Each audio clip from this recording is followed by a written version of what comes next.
হে everyone, মহাশিবরাত্রির সবাইকে অনেক অনেক শুভেচ্ছা অভিনন্দন। আজ হচ্ছে শিবরাত্রি, কিন্তু আমি করছি না। আমার বাড়িতেই মহাদেব রয়েছে, ওনাকে নিজের মতন করে পুজো করব। তাই যা যা প্রয়োজন পুজোর সব কিছু আমি মোটামুটি জোগাড় করে নিয়েছি। আর একটা স্পেশাল ব্যাপার হচ্ছে মহাদেবের প্রয়োজনীয় ফুল আমি প্রায় সব কিছুই পেলাম।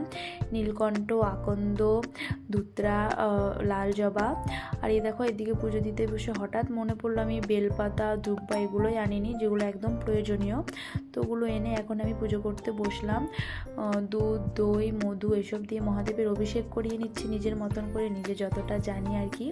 আর তোমরা কে কে শিবরাত্রি করছো অবশ্যই কমেন্ট করে জানিও। আমি আগের বছর করেছিলাম, কিন্তু এবছর করছি না, আবার সামনের বছর করব একটু সমস্যার কারণে। আর আমার মহাদেবের এদিকে অভিষেক করানো হয়ে গেছে, কেমন লাগছে অবশ্যই জানিও। আর আজকের এই মিনি ব্লগটা কেমন লাগলো জানিও।